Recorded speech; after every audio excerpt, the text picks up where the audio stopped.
Welcome to the Messy Middle podcast and radio show presented by Mother and Founder Co. Each month, guests are invited to share their version of the messy middle and the lessons they've learned along the way. Whether you're in the messiness of growing a business, healing from trauma, or navigating the wild world of parenting, this show is a must. We are excited to celebrate the messiness of life and business with you. And now, let's settle in as host Jen Burwell connects us with today's guests. Well, hello, everyone. Welcome to the Messy Middle. I think I get excited every show, but I am super excited today because I get to introduce you to two fantastic gentlemen that I met only a few weeks ago and was like, oh my gosh, I need to learn more about them. So thank you for coming. We have Dr. Todd Beck and we have co-founder Dr. Carson Wilde of Edified Chiropractic, both co-owners. Opening soon, which we'll get to, but welcome and thank you so much for being here. Thank you. I'm excited to be here. Thank you so much. Yay. So like the title says, the messy middle, we love to talk about the messiness of just life and growing a business and what your journey looked like. If you've ever listened to the podcast, How I Built This, it's one of my most favorite, like the story behind the business. That's what we love to talk about here. And then of course your wonderful business, because I really want more and more people to hear about the work you're doing because I think it's so incredible. Yeah. But we like to always start with just kind of who you are, where you came from, where you grew up, what's your background. So flip a coin. Who wants to go first? Yeah, I can go first. Okay. So Dr. Todd Beck, I'm from Blackfoot, Idaho, a small town in the middle of nowhere. We actually have the Idaho Potato Museum. It does exist. It's the smallest museum known to mankind, but you can stop and take a picture in front of the giant spud they have outside. But born and raised there, southeastern Idaho, went to undergraduate at BYU, Idaho, Brigham Young University, and then pursued chiropractic afterwards, postgraduate in Dallas, Texas at Parker University. So, what brought you to Dallas from Idaho? Yeah, so many, many years ago, I served as a missionary for our church, and I served in Dallas, Texas. Cool. And so I spent 2 years there and then came back, did my undergrad. And then when I realized there was a chiropractic school in Dallas, it just kind of made sense to go back. Yeah. What do you like about Dallas? I've only been there once, very briefly. Yeah. So like, what's the highlight? You can't go wrong with barbecue. Oh, so good. So many options. And they also have a famous gas station that's world famous called Buc-ee's. Oh. It's on the outskirts of Dallas, so you have to be going on a road trip to find it. But it's like a convenience store and probably the largest gas station you could ever find. They have 100 plus pumps, probably. Like 100 plus? Yes, it's like bigger than a QT. It's massive. Yeah. Oh my God. It's kind of like the Costco of gas stations. Whoa. Yeah. We just traveled on a road trip to Pennsylvania and they have like Wawas, which apparently is like a thing. Okay. Like people are obsessed with their gas stations. Everywhere we went, they're like, but have you been to, I hope I'm saying this right.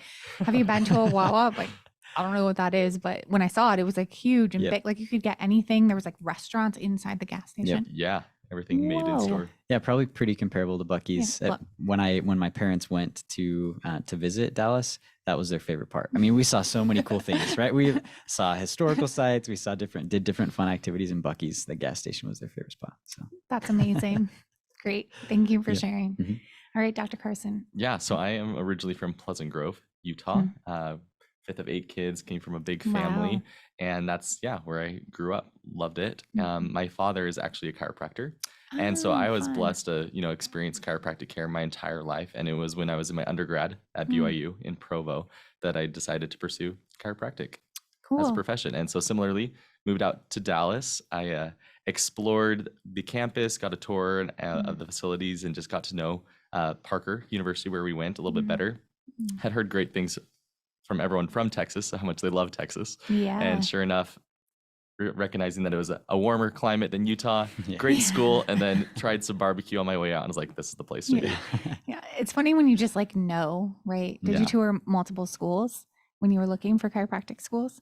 Yeah, there's probably anywhere 8 to 10 chiropractic schools here in the United States. Yeah. And being from Utah, I originally looked somewhere a little bit closer. There was one I looked into a little bit, but it was in Iowa. I wanted to get away from the snow. So Texas seemed like a great option. Yeah. And so I'm assuming you guys met in chiropractic school. Tell me about how you guys met, like how you became friends Yeah. and now business partners. Like, what's that story? Yeah, so we were just through our church. I just joined a Facebook group and was looking for a roommate in Dallas when I was planning on moving down. And Carson reached out, and we got an apartment and just were roommates the entire time that I went through school. He was a year ahead of me in school, so he knew all the ropes and all the tough classes. He would kind of warn me as things would be coming up. So I had that benefit. And then separately, we each got kind of interested in the same techniques, the same type of office, and same clubs, just involved with a lot of the similar crowds. And as I got closer to graduation, it became more of a conversation of, hey, we should consider doing this together and maybe go a little bit closer to home, but I think we'd be a good team for practice. So yeah. So I come from a family of entrepreneurs, and then a large part of my professional career was working for a family-owned business. So it was father and son. It was actually the owners of this building, Max 6 is where I worked for 8 years. Really? And I got to work under the father and son. And so family dynamics are a lot different than friend dynamics, but there is dynamics there, right? Yeah, absolutely. So how do you guys manage that, like between the friendship and the business, and like what does that look like? Yeah. Great question. And one of the things that we did, like you said, towards his end of school is when we really started having that conversation, because I was previously working in a different clinic just north of Dallas. And because of the year difference in timeline, we were like, wait, we kind of want to make this happen, but how are we going to make this work? Yeah. And so one of the biggest things that we kept coming back to was that friendship and that being the top priority. Yeah. Obviously, as business owners and co-owners of a company, we wanted to make sure that that was always going to be first. So, of course, there's all these legal documents, operating agreements, things that you need to create when you're establishing a business. Yeah. But we also established like a personal operating agreement, things that we wanted to hold each other accountable to, how we wanted to interact as friends, and recognizing that at any point down the road in this fun opening a business journey, that we'd always come back to, okay, what matters most? Is our friendship, that relationship, and then we can figure out all the business things after. That's so cool. I love that. And I love that it's both combination, because I work with a lot of business owners who have partners with families or friends, and they're afraid to put those legal documents in place because, then that means like there's something. But I can't tell you how many times, like the goal is to get everything clear and on paper and everyone agrees, and then put them away, and hopefully you never need them. Right. Because opening a business, as I'm sure you guys can attest to, is stressful. No, not at all. And sometimes we don't show up as our best selves. And so when you have those documents, that's important. But then this personal operating agreement, I really love that, because there's so many assumptions that we have in our heads, or we assume things, or we assume we're on the same page, and that might not work.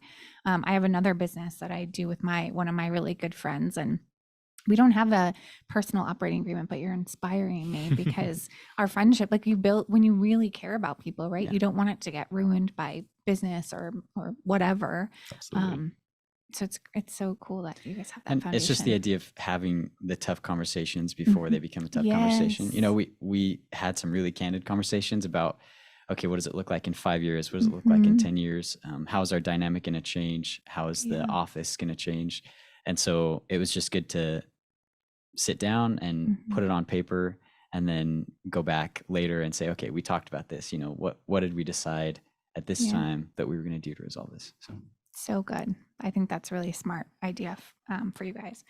So tell me a little bit about your practice. You're a little less than a month out, right, from opening your doors. Yeah. So tell me all about your practice, your philosophies, everything. Yeah. So our office is called Edified Chiropractic, and it is a scriptural term. So edified comes from the root word edified, which is to instruct or improve someone morally or intellectually. And so when we were thinking about how we wanted our office to look, how we wanted it to run, the type of interactions we wanted to have with the people that came into our office, that idea of educating, empowering, and edifying everyone who comes into our doors was really a common thread that we tried to incorporate. And so anyone who comes into our space and sees our office or gets under care, the goal is that they walk out having been edified. So every interaction they have with a team, with us, we just want them to be uplifted when they leave. And so if anyone comes in, hopefully they can see that kind of threaded throughout our entire practice. Just that idea of educating, empowering, because there is a lot of false information, specifically about health. And so our goal is to kind of bridge that gap and help people know what resources they can turn to, and maybe get some resources for questions they've had, or maybe a different approach that they want to take to be a little bit more holistic about their health, and kind of being a guiding and inspiring person in that process. So. I love that so much. That's a lot to take in too. I'm wondering, I know from the conversation that we had. So first, we should tell listeners how we met. So we were at a market in the Chandler area a couple weeks ago, and we were neighbors. And we got to chat. And I just, I could tell by the way that you guys present yourself and the way you were talking to people that your energy is just different. I'm really like, I think we all are, but I'm pretty attuned to energy and like who's positive and uplifting versus like, down and negative. And we all have those days, but you just seemed like you guys were there to help people, right? And to really spread the message and to just be a good resource, even if they were going to be a client or not. Yeah. And that was very apparent to me. And then just your kindness to everybody, like it was just really, really apparent. So, and then we were talking about like you creating your space and, just the trials and tribulations of the doing messiness of, doing TIs and all of that. So I have lots of questions about that, but the thoughtfulness in the way that you were picking the materials and the things in your space. Can you talk to me a little bit about that process under the umbrella of like having people feel something when they walk in? Yeah, like to what Dr. Todd was saying specifically is we want them to have a different type of experience. The moment they walk in our front door, they're going to be greeted by ourselves or a team member smiling at them. We want to create that environment of healing because we know there's so many different facets to it, right? There's physical, but there's also, emotional stresses and different things like that people are constantly being bombarded with. And if they can come into our space and it's a welcoming environment, it's a place where they know their body's healing, then that's when that mission truly is accomplished. Yeah. They're edified. Now, of course, we're going to assess the function of their nervous system, right? We'll use that term a lot today, and in every interaction that we have is that we're neurologically based because we know that the nervous system controls everything. Yeah. And so if they can be educated, they can understand, they can, learn more and trust their body again through neurologically based care, and then have a different type of experience than they've ever had in a chiropractic office. That's our goal. And like you mentioned, it even comes down to the colors of the walls. Yeah. Even all the DIY stuff that we're building. We just want to create that environment where people feel like family, where they feel like they can heal and have that established for them. Yeah, that's so important. So my one of my first degrees was in interior design, and color psychology and how colors make us feel is so important. So I think that's really smart to be thoughtful about that. So I have a lot of questions about chiropractic here. That's really why I brought you here, just to Awesome. have an hour. Hey, we're ready for it. Yeah, we're ready. So I think there is a lot of misinformation or misunderstanding, because what I believed for really until recently that chiropractic care is like when you get in a car accident, or I was injured my hip in a track when I ran track, and so I went to a chiropractor. Like it was very like fix a problem, your back hurts, you get hurt at work, and then that's what you use a chiropractor for. What I am learning, and what you guys have helped me learn a lot about, is that's not the only thing and point of chiropractic. So can you, for people who are on the same learning curve as me, can you kind of explain the power of chiropractic, especially with the focus on the nervous system? Yeah. So there's definitely different approaches that you can take. There is that type of neck pain, low back pain, post like a rehab car accident type of approach. And chiropractic works. That's something that we need to just clarify. Whatever technique, whatever approach you use, people come into the office, they get adjusted and they get better, right? And so that's the bread and butter of the chiropractic profession. But we have some additional certifications for pregnant moms, for pediatrics. Those are kind of our target populations that we really want to help, because a lot of times, like a little kiddo who's been born for 7 weeks or 2 weeks and is super irritable, can't sleep, has a hard time feeding, right? There's so many different scenarios that a little kiddo could be experiencing, and they can't communicate that effectively, what they're experiencing and what's going on neurologically or with their nervous system.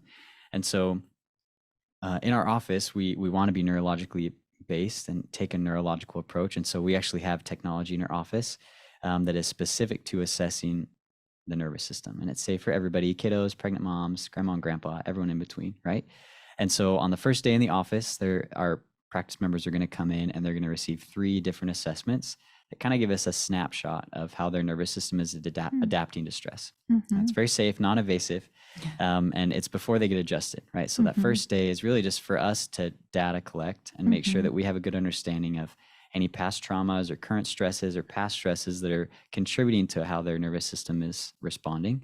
And then we also have x-rays. We have an x-ray room in our office as well, so that we can just have a really objective way to assess the nervous system. And then when they come back on their second appointment, we will have kind of explored what's going on and then the care that we're going to recommend, so that moving forward, we are always tracking their neurological response based off of the chiropractic adjustments. So we don't have any other therapies or any other modalities in our office. We're just adjusting because we know that that's what works. And so when someone's been under care for a few months, we do a reassessment of those same neurological assessments and they can see change objectively, right? Then we can prove and help them understand the connection between neurologically based chiropractic care, taking a nervous system approach, and how that is helping them heal and respond better.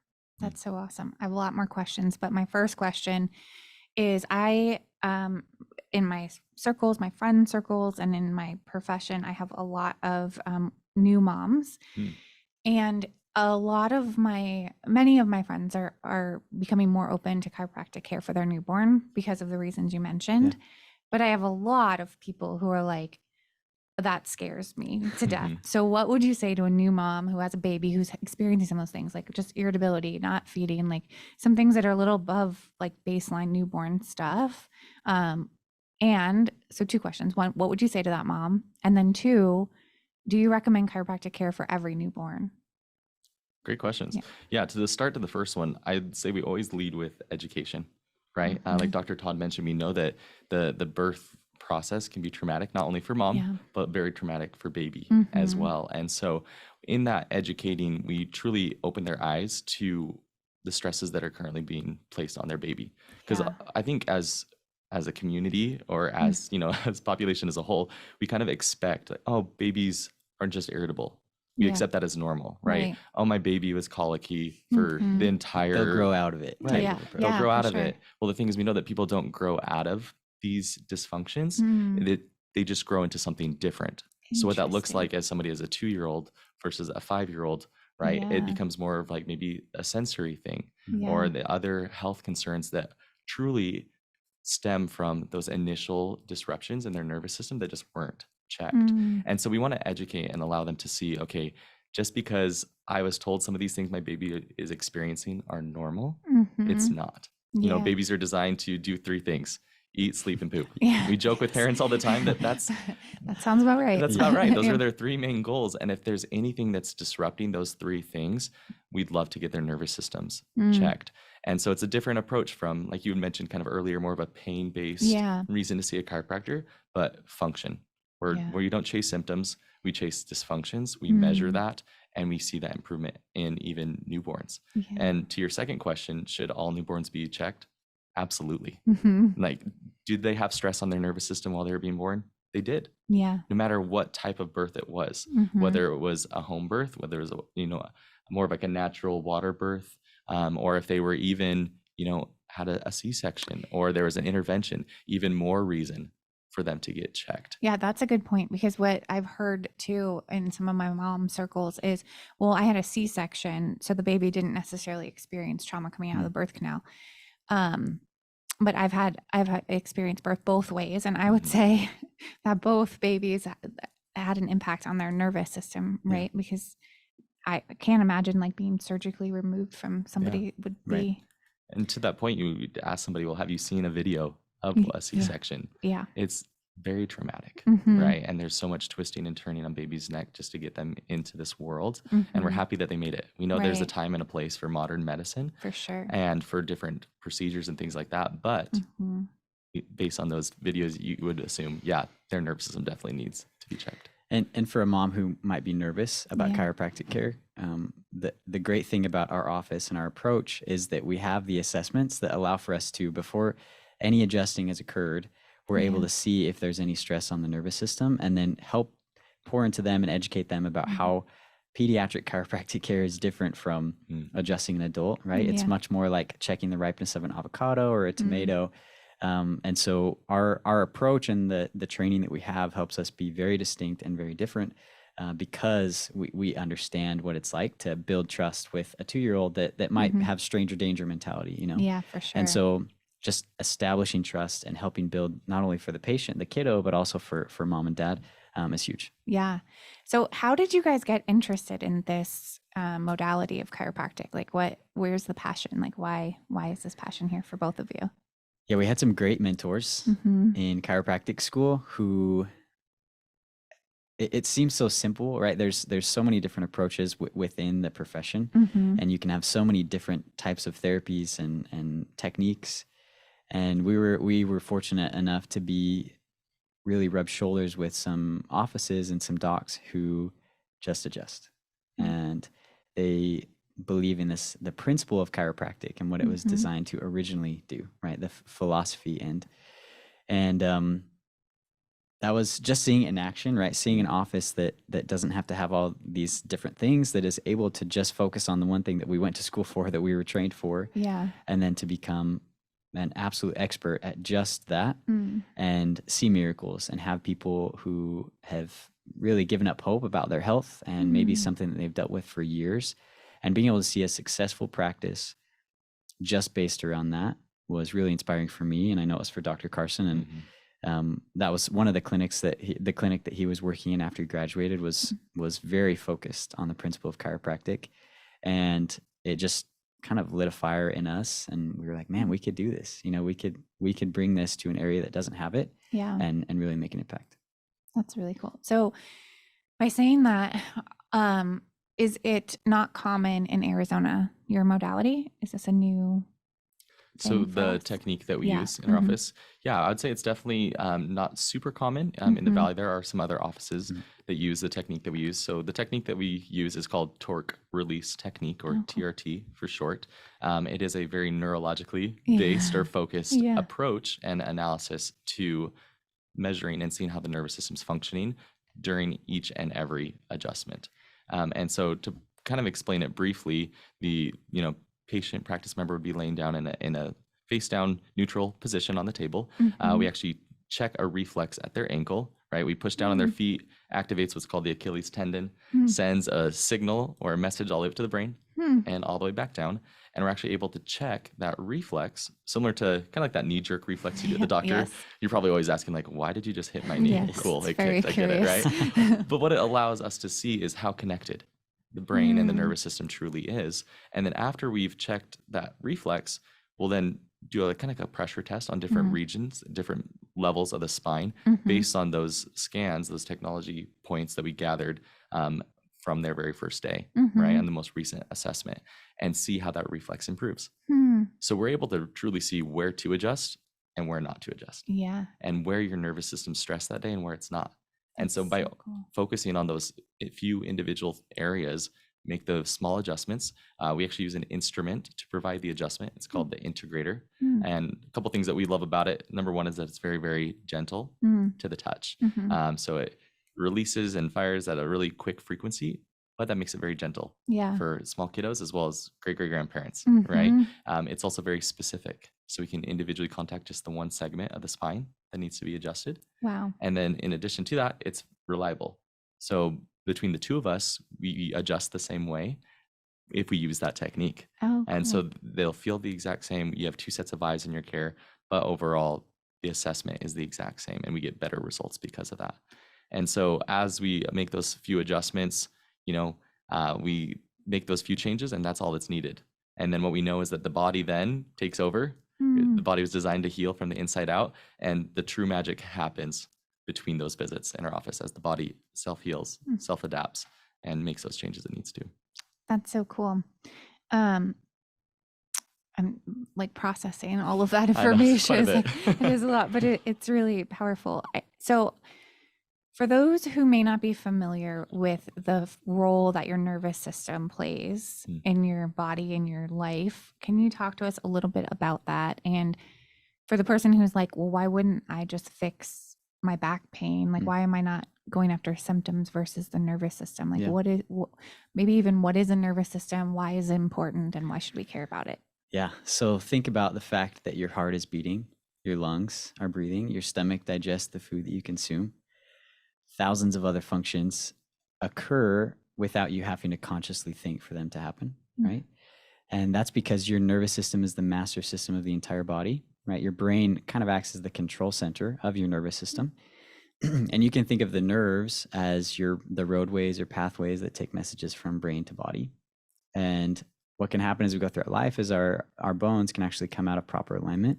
And that ultimately puts stress over time on those nerves.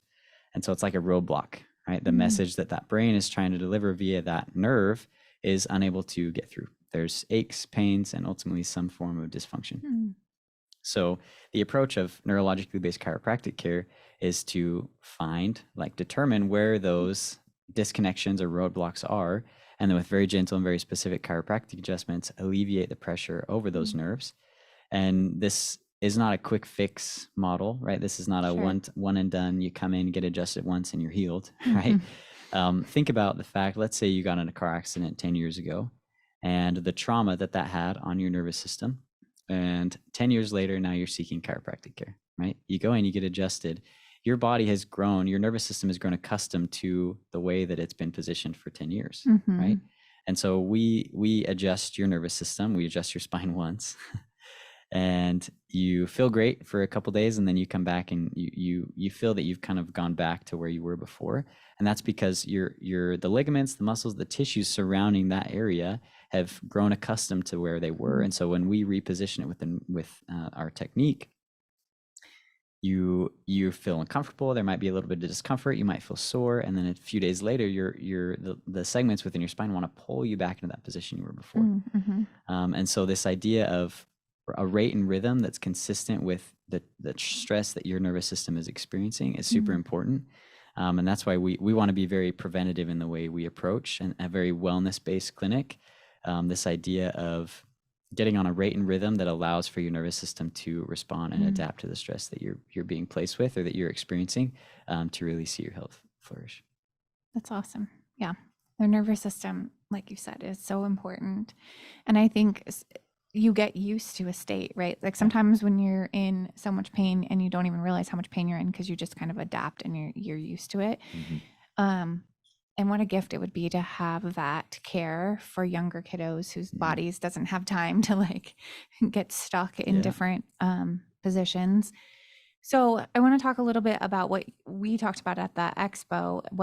I explained a little bit about my son. I've talked about it on the show a few times. I have 2 kiddos on the autism spectrum, ADHD, all the things. And we've tried a lot of different things, many things. And my middle one gets dysregulated frequently. And I loved the analogy you used about the gas pedal. That really helped me be like, yes, this is what he's experiencing. So can you kind of talk about that a little bit?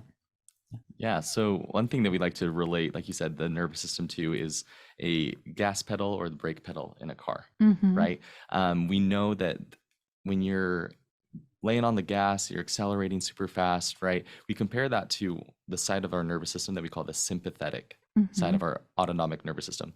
Lots of big words, right? But what it just means is like our fight or flight response, which is important, right? If you're being chased by a bear, you want that turned on at 100% so you can escape, get to safety, right? So there is a time and a purpose for that sympathetic or fight or flight response, that accelerator. Well, on the flip side, there's what's called the parasympathetic side. And that is what we call rest and digest. Well, that's very important as well. Well, crucial to our nervous system is that ability to switch from one to the other, right? Time and season for each type of response. But what we're finding in our community, in people, practice members that come into our office, especially younger and younger kids, is that they're in that sympathetic, they're stuck on, is what we say. That stress is stuck on, that gas pedal is down to the floor and it's not letting up. Right. And what that leads to on a consistent basis is some of those areas that you mentioned, kind of like that dysregulation, that inability to adapt to their surroundings, higher stress levels. We see that come out in different social situations, school, interactions with siblings, even towards parents. Just a Tuesday night. Right. Yeah. And so our goal is to assess the nervous system to find those Mhm. areas that we talked about that need to have some stress or release some of that tension on that the function, right, of the nervous system, and allow the body to get back to being able to regulate, to Yeah. turn on that rest and digest, to slow things down, to heal, to sleep, to digest. That's one of my favorite things to see as we start getting someone adjusted on a consistent basis is moms coming back and they're like, my son slept through the night. Oh my gosh. He's handling school so much better. Mhm. And the only thing that they introduced into his life was consistent neurologically based chiropractic care. And one thing that we will always tell people is that chiropractic care doesn't cure blank. It doesn't treat blank. But what it does do is optimizes function within the nervous system so the body can do what it's designed to do, which is to regulate, which is to adapt. That's awesome. And I think we talked a little bit about this idea of a kiddo that just on a dime is having a temper tantrum, right? They go from being pleasant to a barracuda, right? They're just really upset. That's a good analogy. And this idea of the fact that, think about that gas versus brake pedal on a scale of 1 to 10. Let's say that their threshold is an 8 and their resting potential is at a 7, right? That's how they normally function because the accelerator is turned up, the stress is stuck on, right? Think of how close they are to threshold. And so for you as a parent, it's like, wow, what did we do? What caused them to have this episode, right? But what we don't understand and what we don't recognize in a kiddo like that is that they're so close to threshold. So one thing can tip them over the edge. So this idea of this gas versus brake neurologically based chiropractic care is to turn down where their resting potential is so that they are able to grow and they're not in this constant protection mode, right? So that they have more wiggle room, right? They're not as stressed. Their nervous system is better able to adapt, and they're farther away from the threshold because we've been able to turn that down through consistent care. Yeah, I love the way that you guys are able to explain that because it just, when you have a kiddo that like you're describing, it so resonates, at least for me. And there's many people I know in my circles who are struggling with the same thing. And I feel like we're seeing it more and more in kids, which is interesting. I don't have an idea why. I mean, I guess there's a lot of hypothesis, but maybe we're more aware of it because my mom, she's like, oh, you threw temper tantrums when you were little too. You grew out of it. And from what I remember, they were pretty significant. And now watching my son, I'm like, this isn't something that you can just wait to grow out of because it's you can see how stressed he is. He goes from exactly like you said, like a super calm, fine, everything's fine. Something happened. It could even be like something like a thought that he has in his brain, and then he turns into this. So the one question I have a lot more questions, but how much time do we have? Oh gosh, we're running out of time. But the question that I have is, early on, when you're talking about like newborns and getting adjusted and, that it's not typical for a newborn to be super fussy and those things, I think back to when they were all newborns. I'm like, oh man, did we miss some things? But my son specifically, he didn't crawl. He just scooted on his butt. And I think we talked about this. Yeah, we did a little bit. And everyone was like, that's so cute. I mean, we have videos of it. Everyone thought it was really cute. Talk to me about if that's something to be concerned about or not. And like skipping those milestones, if that's a sign or something to think about as a parent. Yeah. And you bring up a very good point. We see different kiddos coming in at different stages with different histories, right? Different experiences. And in the moment, maybe it's a little cute, then when there's crawling around or they're scooting themselves around. But we know there are what we call developmental milestones that are crucial, and they're called milestones for a reason. Now, one thing I would like to speak to you and to every parent out there is, you did the best with what knowledge you had, right? A lot of people don't even realize there's pediatric chiropractic care at all, right? And so whatever stage of life you're bringing your kiddo in, you're bringing them in. And sooner rather than later is always going to be better. And so to speak to that, there are things that we can do to help kiddos catch up, right? By making sure that the nervous system is well connected, communicating. We'll see some of those breakthroughs. And that's another fun thing to see is kiddos that were maybe, deemed, they're developmentally delayed in this aspect of their life, make big steps in progression, faster than ever expected once they started seeing consistent care in our office. And so that's what I would speak to that a little bit more, is that to, not celebrate, but to acknowledge that, hey, you're doing the best that you can with the knowledge that you've gained. And now that you know this, let's get those kiddos checked so they can make the changes that they need to. Yeah. Excellent point. Thank you. I think one of the biggest struggles is that people, they come in and they have been given a label. A medical diagnosis is not insignificant, right? We don't want to minimize that. But oftentimes we limit our ability to heal and our ability to function because of a label that we've been given. Yep. And so our focus and our goal is to help people understand the unlimitless potential that your body has, right? You were designed to self-heal and self-regulate. And a lot of times through different traumas and experiences we have, our body's not able to do that. And so the real miracle is that your body was designed that way, right? And so chiropractic care is really just meant to unleash that potential. And so that's why we never say we treat or we cure a specific condition, because we don't, right? Your body is able to respond the way that it's designed to, and we get to watch it happen in our office.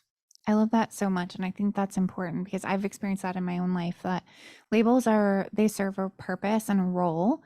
And it's important because it like helps us understand and describe a series of symptoms that we're seeing. And, then there's all the things, like it helps you get into the programs you need at school, all the things. And it can definitely put you in a box, or you feel powerless, like, oh, this is something that my body's happening to me and I can't do anything about it. So I'm just stuck. Yeah. And so I think, at least for myself and hopefully for everyone listening, it's really encouraging to be reminded that labels are there to help us kind of understand what's happening and going on, but that it's not where it stops, and it doesn't mean that something couldn't be different. Right. Yeah. And there's so many different ways to help get back to doing whatever you want to be doing. So thank you for that. Yeah. See, I just brought you in here to make me feel better. So with our last, let's see, 15 minutes or so, I'd love to talk about just the messiness that you guys have been in building your space and creating this business, and maybe like what your hopes and dreams are for your business, what your fears are, any of that. Oh, it's been well, messy. that's quite a bit. It's been a journey. Yeah.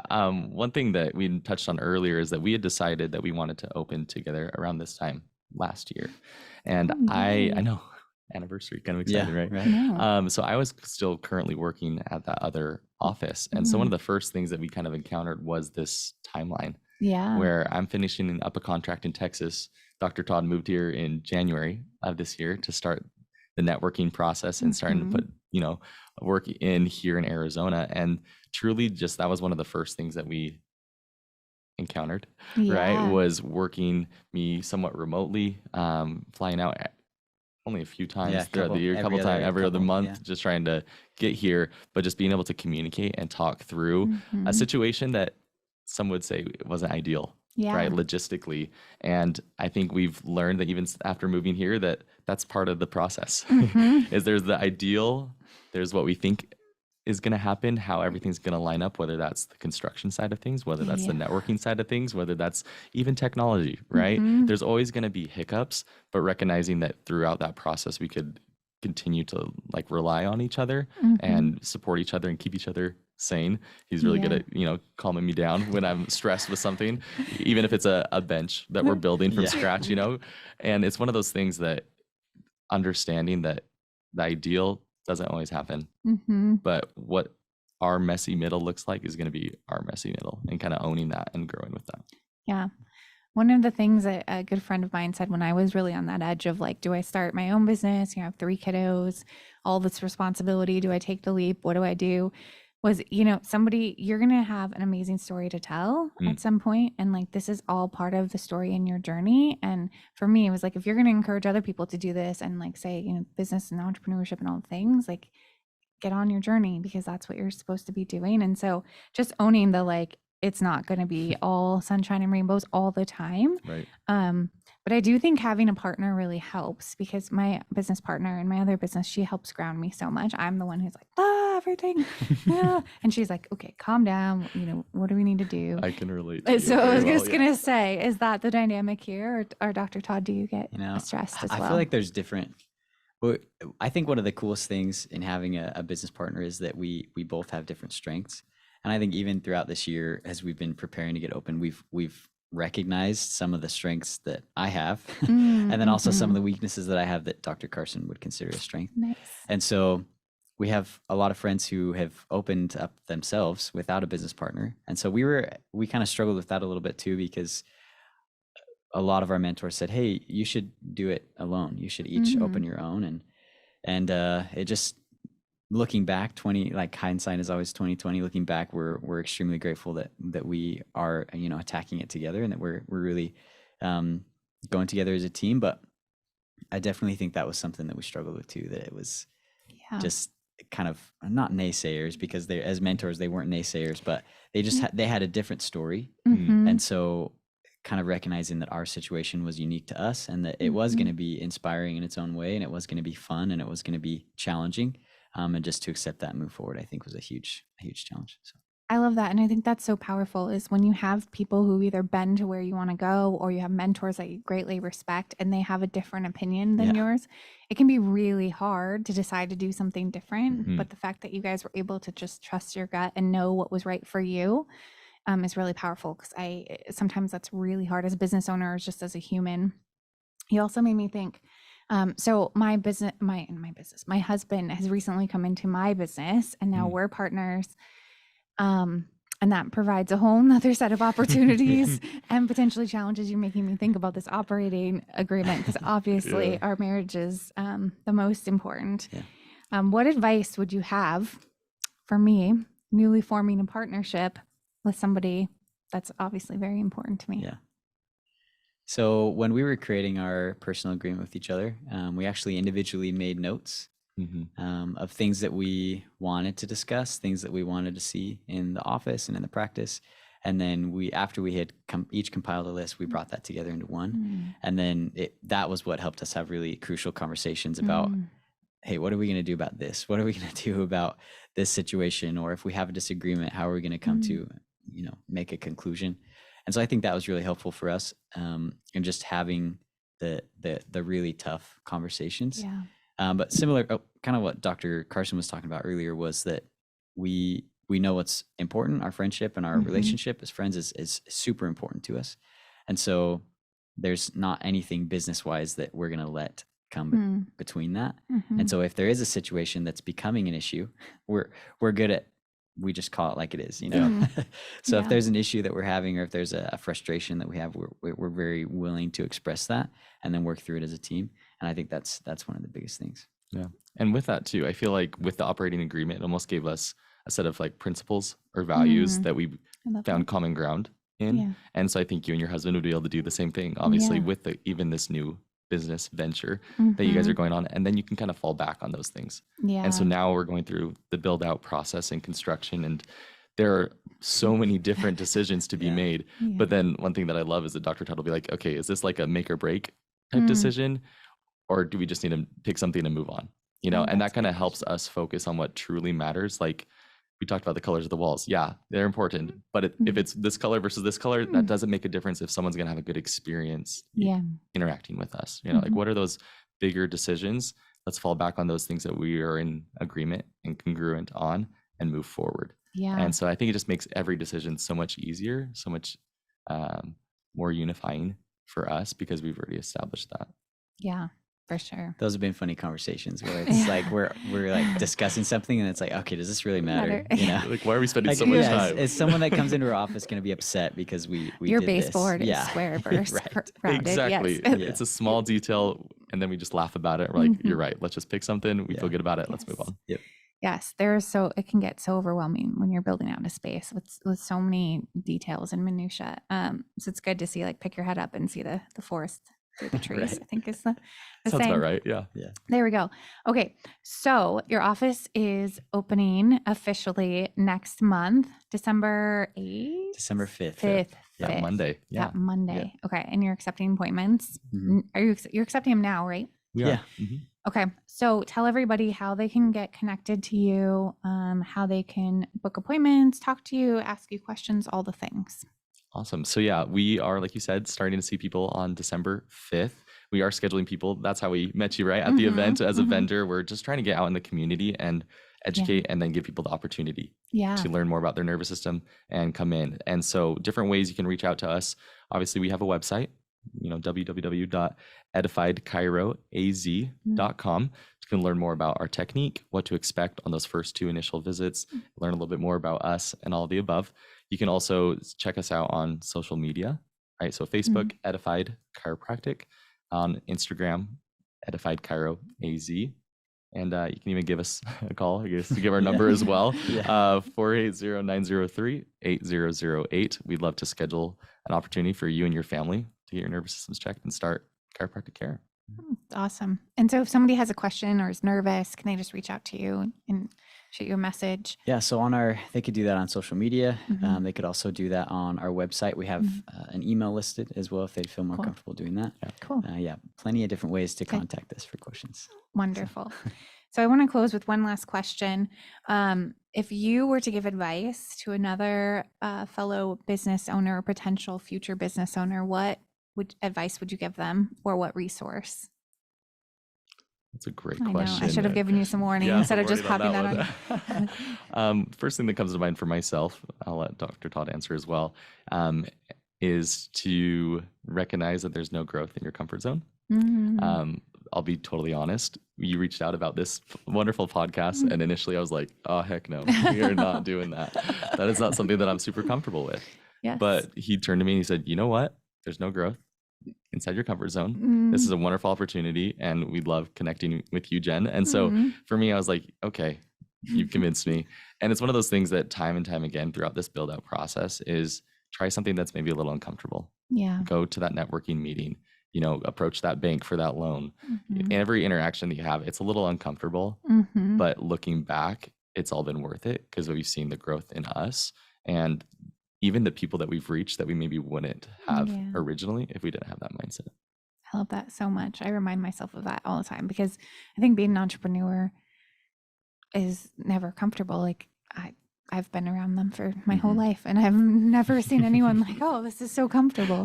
And then even when you're like growing and healing, to your point of like healing sometimes is uncomfortable, like that growth and change and like stepping into like a different possibility or reality, because I think sometimes people think like I'm always going to be this way or I'm always going to feel this, and that change, as much as we want it intellectually, it can be really scary. So I think that's a great reminder for everyone.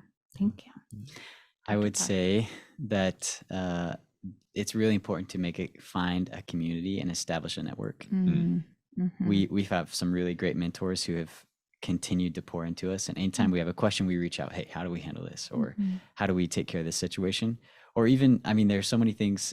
Construction's crazy right now and everything's really expensive, and so when we were looking to do our build out, there were a lot of things that we had to assume responsibility for and say, okay, we're gonna handle this, we're gonna figure this out, and a lot of things that we just haven't known how to do, but okay, we're gonna figure it out, and so just creating a community of people who can act as a resource for you or can kind of fill in the gaps where you can't has been huge for us, has been really just some blessings from heaven that we've received.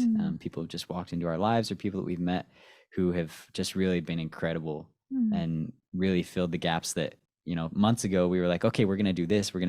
And now we're meeting with people and they're like, hey, we can help you, and that wouldn't have happened if we hadn't reached out and tried to create a community and a network of people who are really just want to join this passion project with us. So.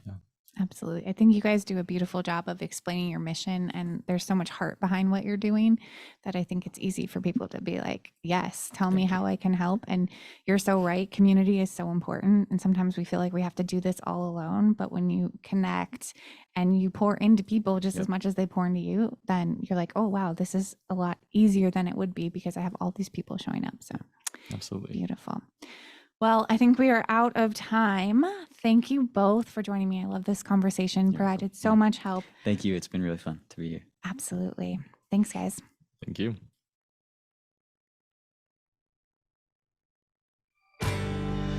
You have been listening to the Messy Middle podcast and radio show, presented by Mother and Founder Co. We hope you have found a few pieces of wisdom to help you navigate your own messy middle. Be sure to subscribe to The Messy Middle on your favorite podcast platform. and follow Jen Burwell and Mother and Founder Co. on Instagram. Remember, beginnings are usually scary, and endings can sometimes be sad, but it's the middle that counts the most. Until next time, stay curious, kind, and messy.